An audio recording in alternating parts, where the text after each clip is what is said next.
Welcome back to Hold My Merlot. It's me, Fran, your favorite childless cat lady. Hi, and I'm Rami Jackson, your favorite soon-to-be business analyst / senior consultant. Woohoo! Yeah. And I'm going to add one more title to my name, Taco Loving. Taco loving? Childless cat lady, yes. I love tacos now. And I love them even more. Can I add Zoran Mamdani supporter to my title? I think that man is going to take over New York, and he's going to change the game. Good for him. Alrighty, so as usual, we start off with our wine breaker. Today we are trying an Italian wine, and it's written in Italian as far as the names. Can I see it? Yeah, okay. Il Colombiao di Sant'Chiara. Okay. It is from Italy. Vernazia. It's one of the greatest white wines. Okay, so Alessio Loggi strives to produce Vernazia that is among the greatest white wines. Okay, and so his family vineyards near San Gimignano. I'm gonna butcher all of this, so please, if you're Italian, you can skip past this.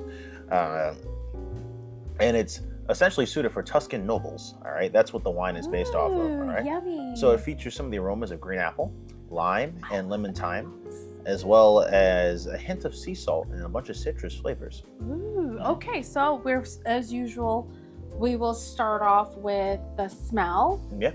Oh, and we did talk about this. Drink and drive responsibly. Okay. I don't drive, so. I don't either. But I feel as people who talk about politics and what's going on in the public sphere, we should be promoting good messages. I don't care. Just like and subscribe. Do what you want. All right, let's do a smell test. And I'm just joking. Don't drink and drive, but do enjoy wine. Okie doke. So we're gonna smell. I really do smell the green apple. And the citrus. My nose is not working today. Let me feel it. Oh, it is. Yeah, I can smell it too. Yeah, it is. It's good. My nostrils are clogging. I think my allergies are coming about. Y'all know my throat situation. I like it a lot. I'd give it a 4.5. I give it a 5. This smells really good. Yeah. Like the citrus smell is really. Yeah. It's sparking, man. All right, the color. The color looks nice. A little more muted than I would expect from a wine like this. This is definitely one of the, I would say, darker white wines that you've had. Really? I would say so. I would just say it's cloudy, so I don't know. Okay, I don't know. That's a good way of putting it too. I don't know what that means. I don't know if that's what this region of Italy produces, but I'll go ahead and give it a 4 because it still looks pretty good. It's good and clear. Yeah, I give it a 4 too. I think it's good and clear as well. And taste? Okay. Yeah. Oh, really? I mean, it's nice, but I don't know. I'm not a white wine person usually. But True. 2, even out of the white wines that you've had, it doesn't wow me. That Portuguese green wine, that was whoa, that was out of this world. This is I give about a 4. It's it's good. All right, so I guess we'll go ahead and just give it a 4 across the board. You gave it 2 5s and a 4, and then you give it a 4 across the board. We'll give it a high 4. I think it's really good. I think it needs to be chilled just a little bit more. That's real. Okay, I like that. I feel like it's a little bit warm. That's why it's not quite giving you that banger Sauvignon Blanc kind of taste. But it's called Il Colombiao di Sant'Chiara. It's from Italy. It's really good. It's yummy. It's expensive. It's $30. Crushed the budget today to get this bottle. But I think if you're having a nice party with just some friends, you're cooking some dinner, this is an excellent wine to give out. I would serve it maybe with some seafood or some nice pasta or something like that. Only for people you love because it's expensive. Yeah, I would agree with that one. If you're really trying to put a ring on somebody's finger, this is a wine to break out. I agree. So cheers. Cheers to that. Cheers.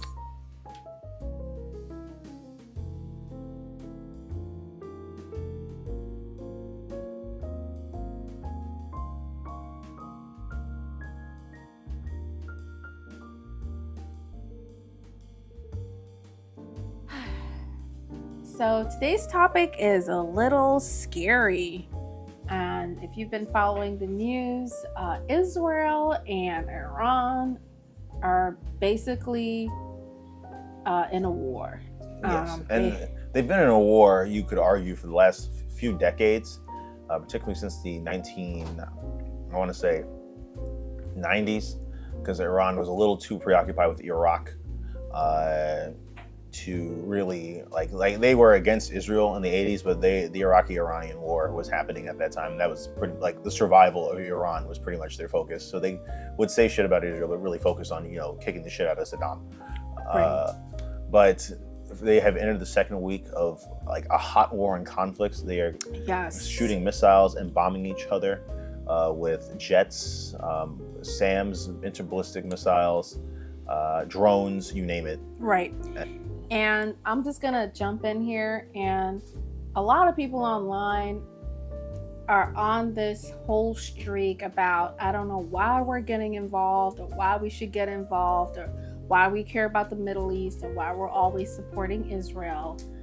So I wanted to play a clip because I think this is how a lot of Americans feel. And what we want to try to explain is why the United States backs Israel like 99.999% of the time. We're going to try to get that point across. At least that's what I'm going to try to explain today. This is Theo Vaughn.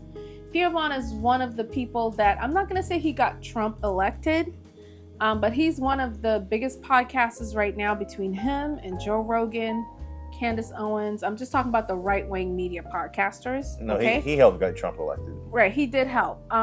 He said something on his podcast. It made the rounds on YouTube, and I wanted to play the clip because I think this is how a lot of Americans are feeling right now. A war with Iran. Israel is trying to. I don't trust Israel leader at all. Nope. I don't believe anything that guy says. Nope. Netanyahu's no liar. I don't think that our soldiers should have to go and defend stuff that they start. Yep, it feels like they're trying to push Trump to go do that, and it's like, what do we get? What's the win for us? We're just involved in some other thing while we have suffering here at home, and I don't know why we support them. I don't understand that. Honestly, I hate to say it, I agree with Theo Vaughn. I don't want American soldiers fighting and dying for Israel. Israel is already the military superpower of the Middle East. If Israel wants to fight Iran, they can do that themselves. Israel has advanced weaponry given to them by the United States.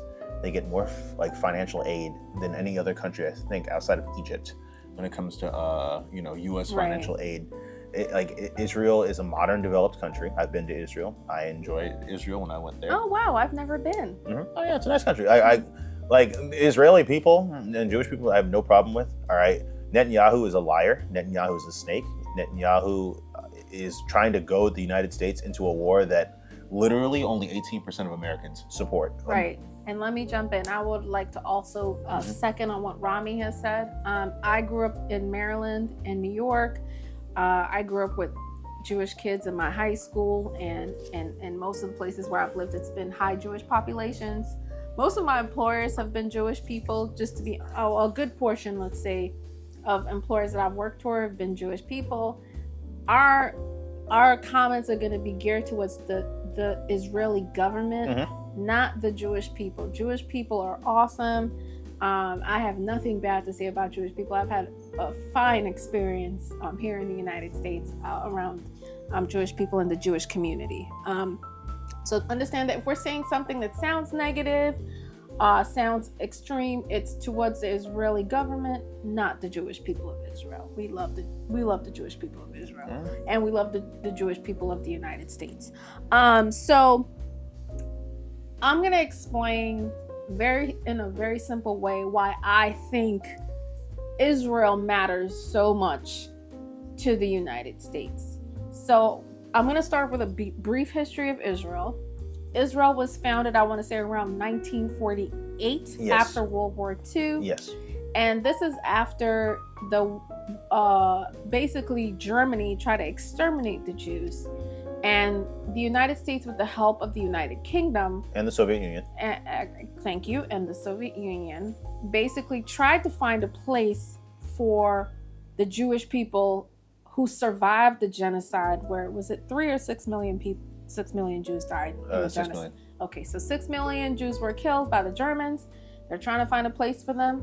And the Jewish people basically I think they wanted to be placed on a specific area in basically what was then modern day, what was then Palestine. Yes, so they went back to the Bible, to the Torah, and they're like, this is where we come from. We would like to go home. So there were other countries and other places and locations that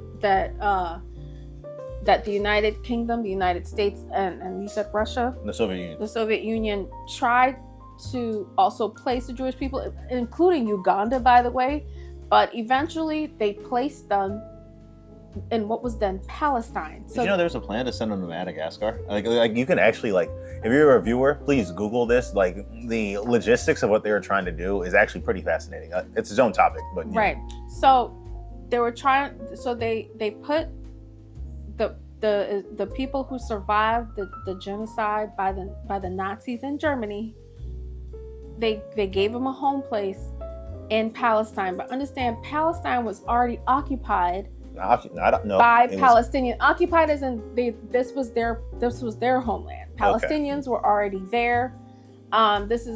You could kind of think of it like the Christopher Columbus thing, where they came and discovered the United States. It's like there were already American Indians here. There was nothing to discover. It was something for the Europeans to discover, but it wasn't discovered. People had already been here. It's already been discovered. So, can I give a little more context? Let me just finish. So the Palestinians were already there. So they evacuated the Palestinians and made them move to certain locations within Palestine and created the state of Israel. It was called the Nakba. It was one of the worst ethnic cleansings of the time. In fact, I forgot his name, but like the first president of Israel was like, no, like this was horrific and like one of the worst things that's ever happened. Like the amount of violence that broke out and how essentially like you had like Jewish or like Israeli gangs attacking Palestinians and like burning down their homes and bulldozing them and like forcing them to move.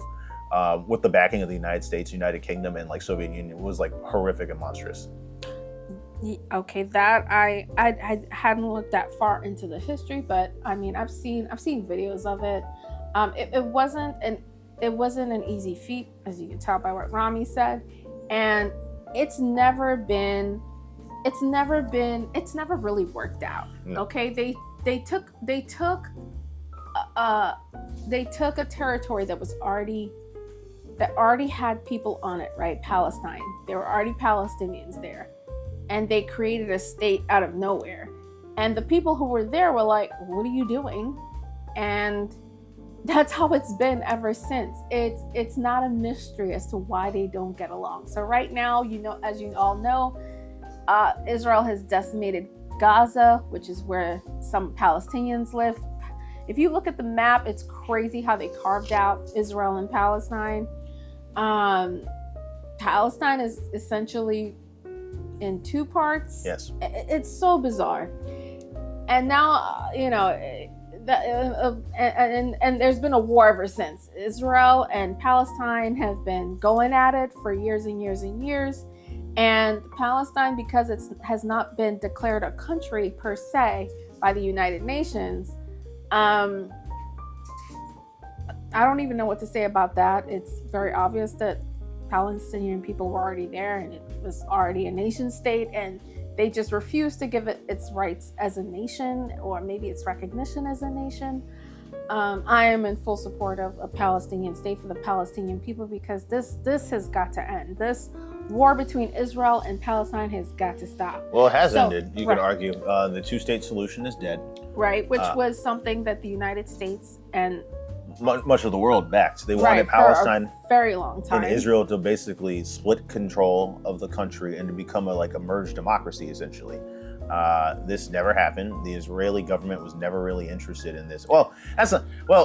There were times where they were more interested than not. But recently, because Israel has been on a very far-right kick since the 1990s, the two-state solution has been more of a talking point than anything substantial. Right, and typically what happens is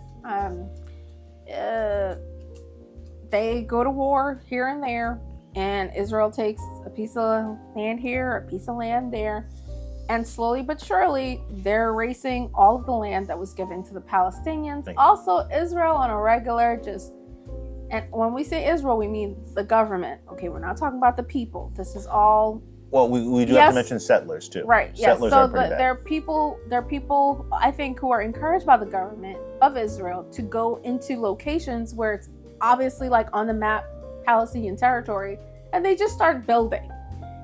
They just build. So imagine like we're in Maryland and Russians just came over here and like started building and started putting Russian flags and I don't know, created Russian schools and said this is a Russian territory and wouldn't let Americans through the territory. I mean, and then started bombing like where you were in Maryland. I'm just trying to give you an example of what this looks like for people in Palestine. We could just use American history with the Native Americans because the Native Americans went through all of that. Right, of course, but I'm trying to, most people weren't alive during the time that the Native Americans were getting wiped out.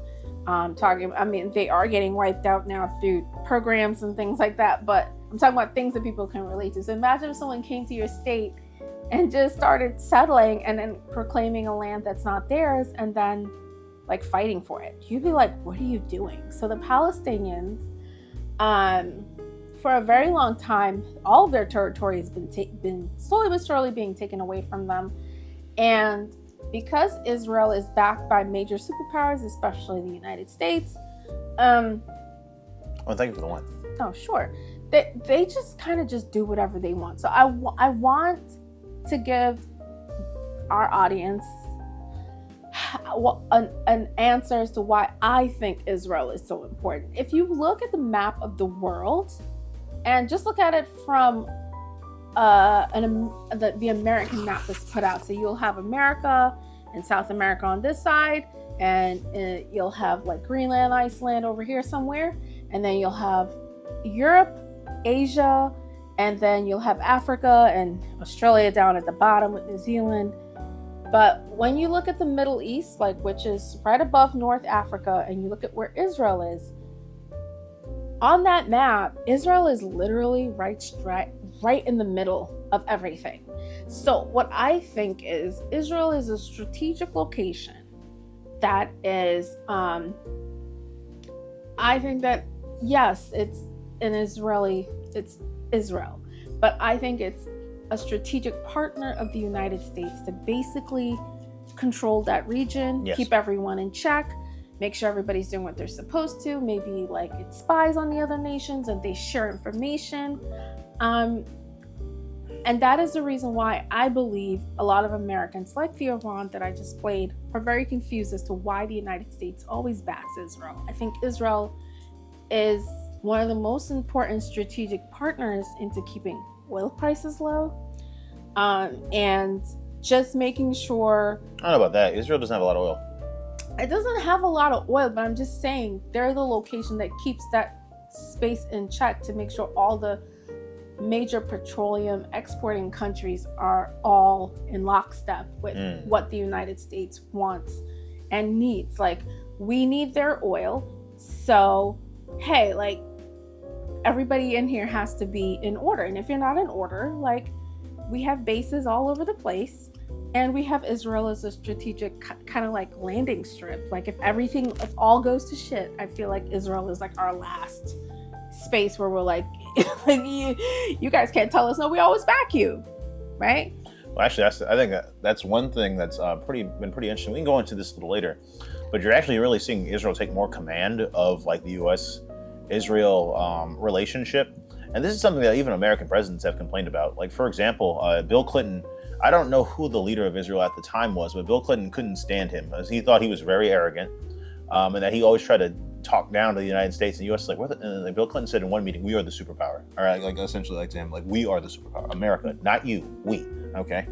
Or Obama and Netanyahu had a famously terrible relationship. Yeah. Netanyahu came and disrespected Obama by giving a speech in front of Congress without even telling Obama. Oh yeah, I remember that. That was such a diplomatic faux pas that the Yikes. Israeli minister had to write a letter basically begging Obama, like saying like, we are sorry, like this will never happen again, like, because that's just how disrespectful it was. Like, you tell the president of the United States that you're coming to the country to give a speech to Congress, Right. Because this is our Congress, not yours. Or when Israel got essentially kicked out of the original Iran nuclear deals because Israel's Mossad, which is the Israeli CIA essentially, they were trying to sabotage the deal.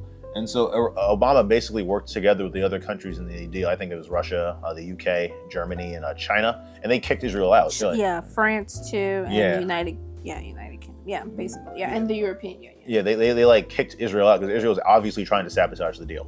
So Rami makes a really great point here. What I've noticed over the years since I've started following news is that typically with Republican administrations, like with the Bush administrations, both of them, let's say Bush 2, because I was a kid but when Bush 1 was in office. Bush 2 for his 8 years. Condoleezza Rice, I believe, was the Secretary of State for a period of time. I forgot who the other Secretary of State was, but it was a love affair relationship with the United States and Israel. They let Israel do whatever Israel wanted to do with the Bush 2 administration. With the Clinton administration and the Obama administration, there was some collision. So I feel like with Democratic administrations, there's usually some kind of, the Democrats typically try to get Israel back, I think, into understanding that we're the power, and they try to share the power and or they try to control Israel. Well, I think that's I don't think that's completely true. And I think we need to move on overall, because we've been talking about Israel a lot and it's about the Israeli-Iranian war. And I did do some reading on Iran's history that I want to showcase a little bit. But and Rami was talking about the JCPOA. Then I'll let you talk about the Israel-Iran war. So Rami was talking about the JCPOA, which is the Joint Comprehensive Plan of Action.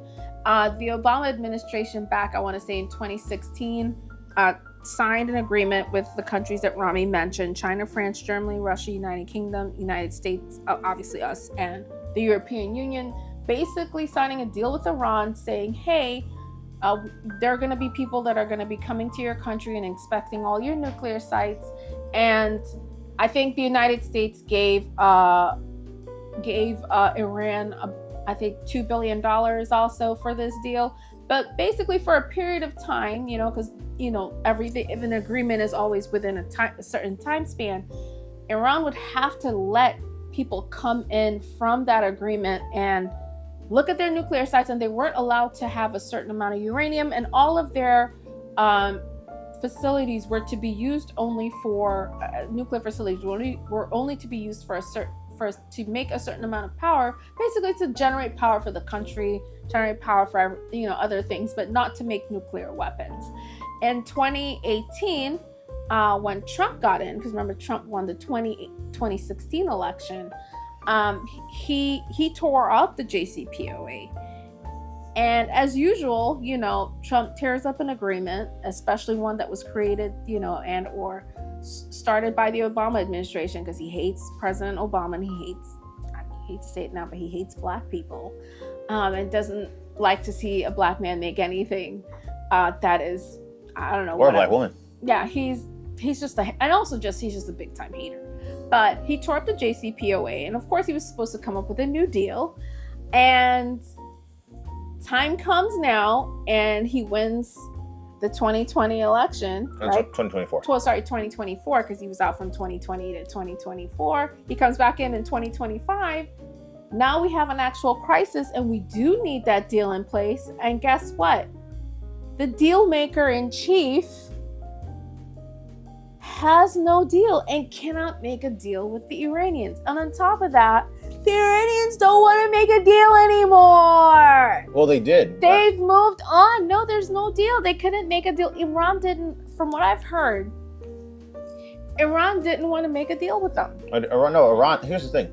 Iran is usually open to making a deal because Iran knows its position. It's not and let's talk a little bit about Iran. All right, so Iran is a huge country of about 92 million people. All right, it's one of the oldest civilizations on the planet. All right, the Persians, who are essentially the modern day Iranians, all right, have been around for like thousands and thousands of years. All right, they're as old as the Chinese or like the Romans and stuff like that. You know what I mean? But Iran has always been sort of a regional power in its sector, which is a mixture of the Middle East, South Asia, the Caucasus, And so, like, I don't want to get too deep into like, Iran's history, but Iran has always been a major force, all right? In the ancient Greeks, like, they used to see them fighting like, the Persians, all right? Like in the movie 300, which is like, a terrible racist movie, don't get me wrong. I'm just using it as an easy example of like how the Greeks fought the Persians, all right? I would like to see hot, sweaty men with capes on and their chest out all oiled up. Oh my God, it's a treat. I didn't even notice it was racist. It was so good.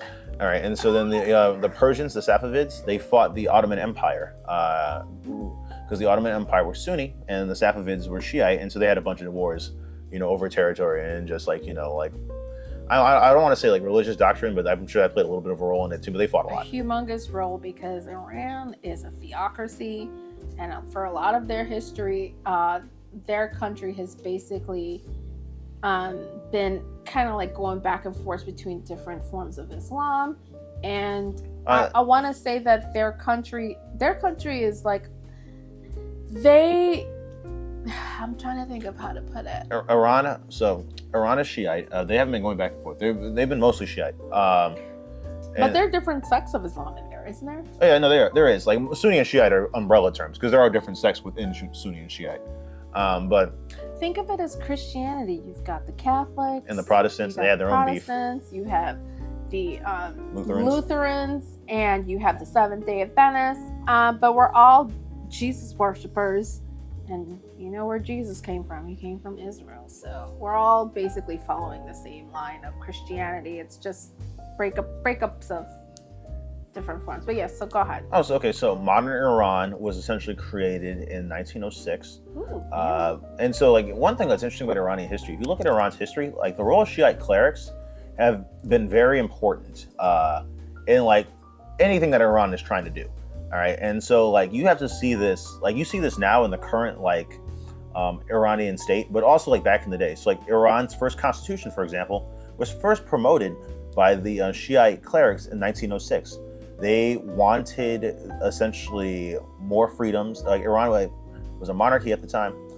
They wanted more freedoms for like just not only clerics but for the rest of society, and so then they pushed that. And so Iran got a democratic government. It was still a monarchy, but it was like a constitutional monarchy. So they got like I think a parliament. Like they got more religious freedoms. Now this constitution never ended up taking place because the monarch at the time, I forget his name, but he kind of worked to kill it. But then the clerics didn't like it either because the clerics started to realize that if the country became too democratic, they'd have less power. But tug of war. Yeah, no, it's actually pretty interesting stuff. Mm-hmm. And so Iran kind of went between this like competitive like autocracy, which is kind of what the country is now. And so Iran became a full democracy, I believe, in the 1950s, when the British and Russians at the time were working to keep Iran divided, and Iran was essentially like a part of the British Empire. Yes.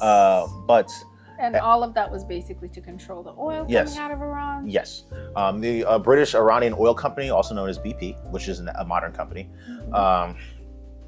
was the major player in that region. However, in the 1950s, the UK gave the Iranians more freedoms and more local control.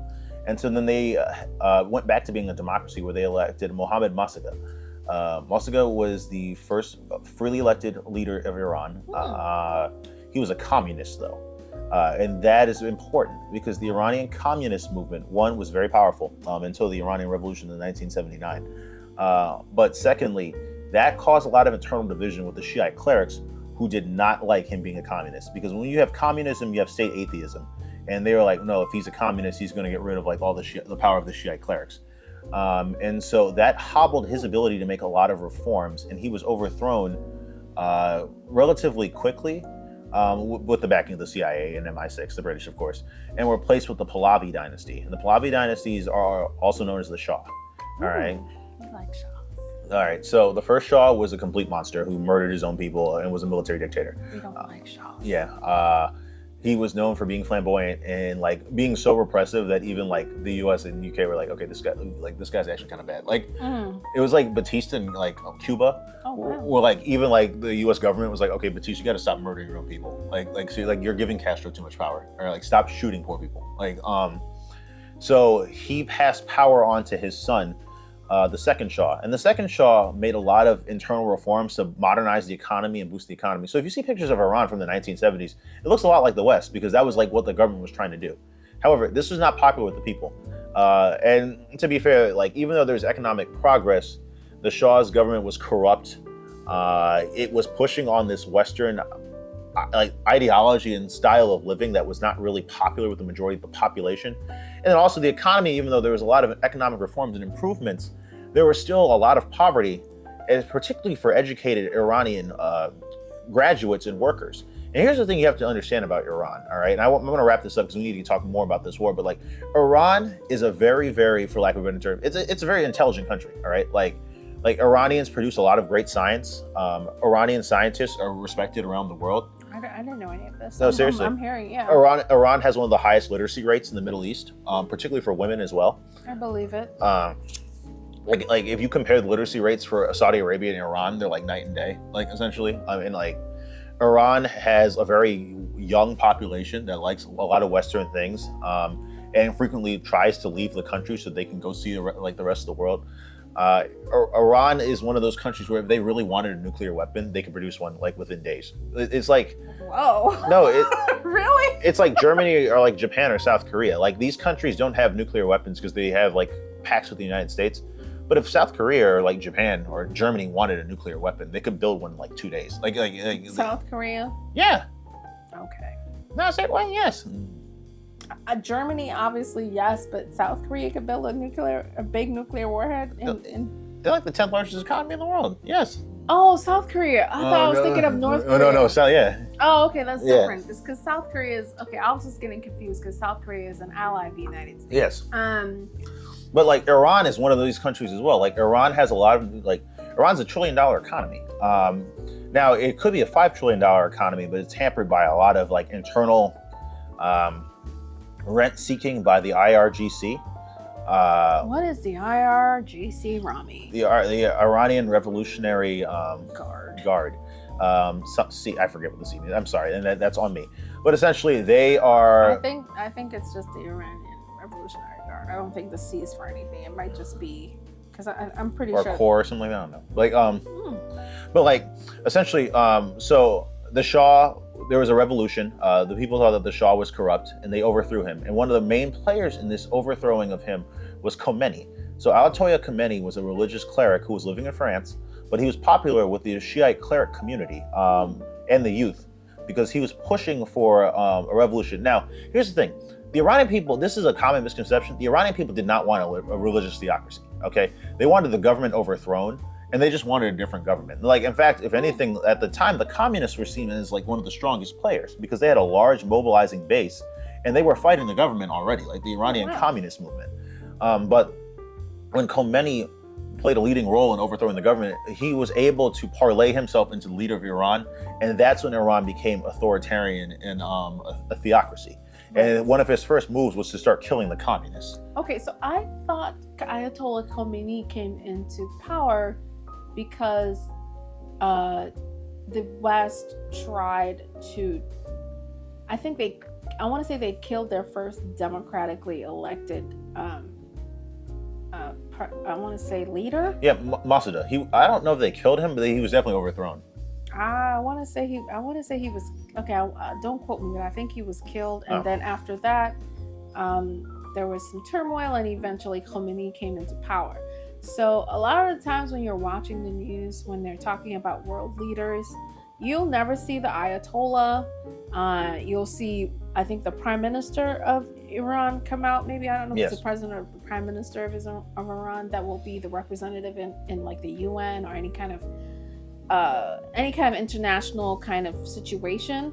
But Iran is not run by the representatives that they have going around the world. Iran is run by the Ayatollah, who's the religious, I think, spiritual leader. Yes, like the Ayatollah of the country. It's like if we were run, I would just say the Pope, because the Pope is the only person that's shown on television here as far as religious like leaders. Like we never see any other like religious leaders of other Christian institutions, but we're always shown the Pope. So it's like if the Pope was the main guy running the show here, even though we had like a Congress. And like, so the Ayatollah, you have to understand, is like literally supposed to be like the physical, like manifestation of God. Yeah, like what he says is what God is really saying. Now, of course, in practice there are light some power. No, like in practice, of course, there's a lot of like more right, because the Pope, but the Pope is also supposed to be some kind of manifestation of God as well too. So it's very relatable. And so the Iranian state, even though it's autocratic and authoritarian, it's not also completely that, which is interesting. Like, for example, Iran has a parliament, and there are democratic elections in Iran. You can vote for like your democratic. No, you can vote for your parliament member in Iran. Tehran especially has very, very like competitive elections, particularly for mayor of Tehran. Okay. Yeah, and women play a very large role in Iranian politics as well.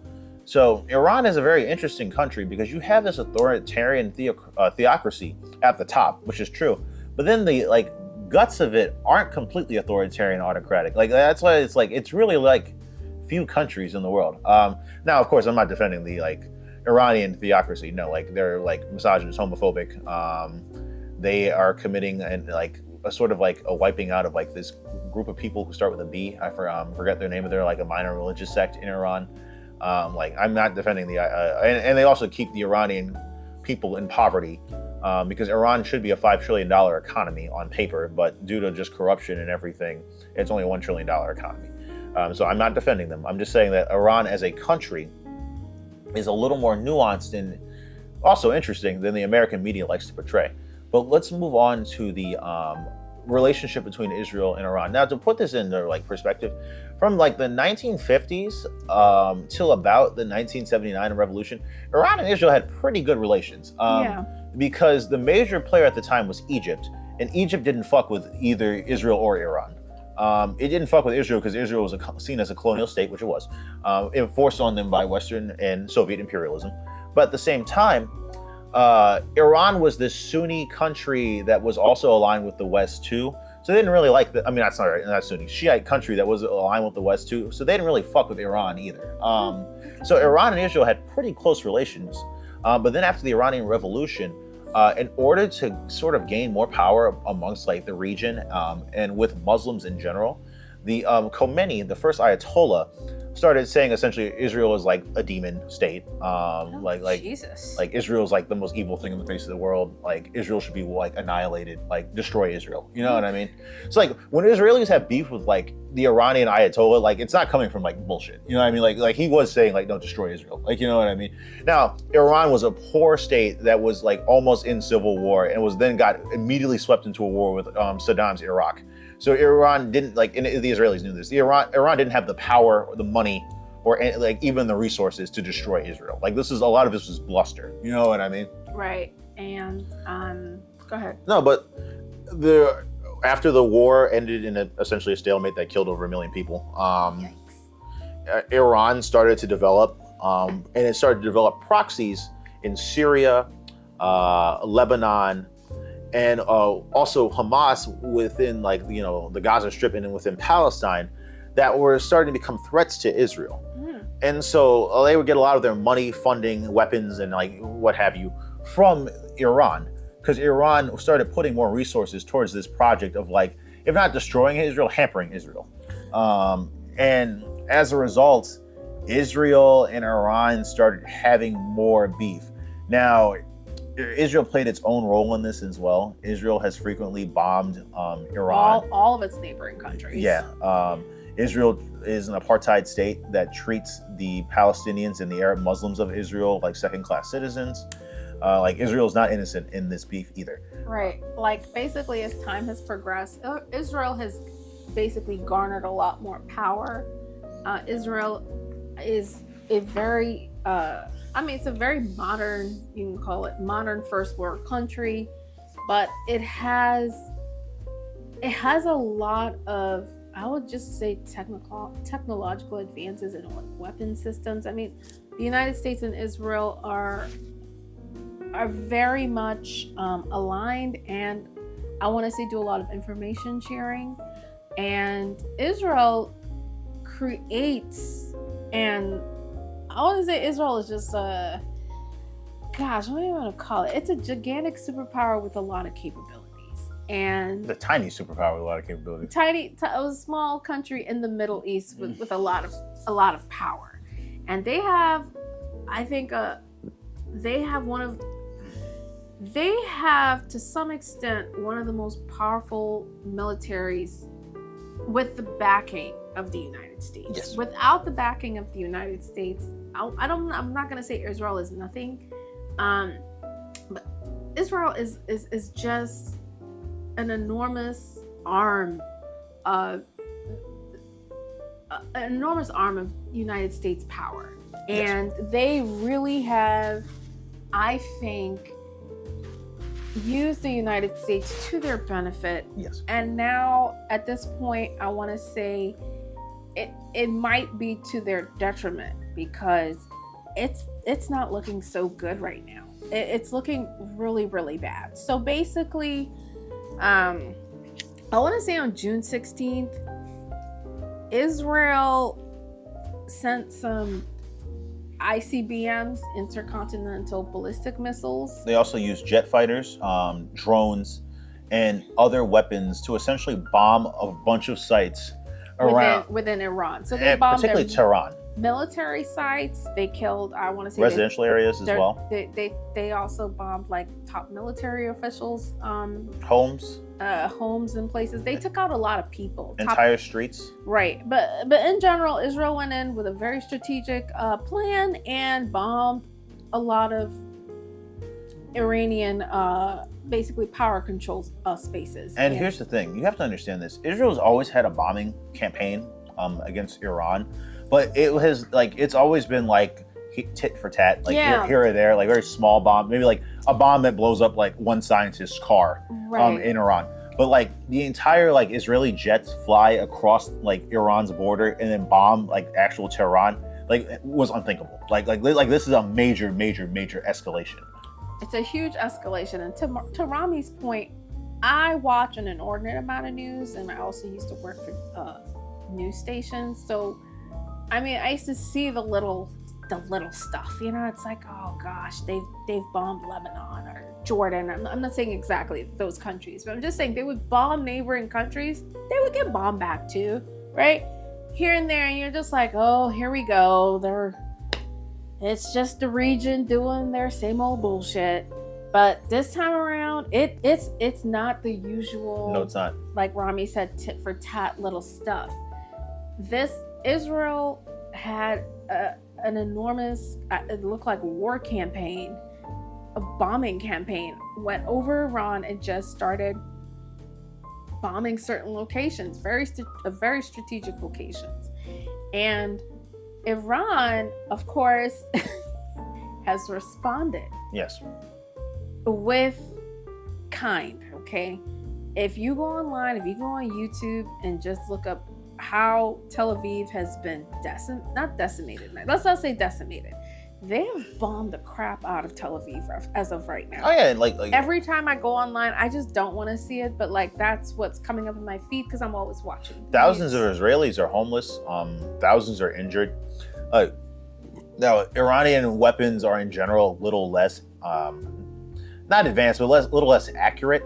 And Israel has a very large, like it's called the Iron Dome. They have a very large missile defense system.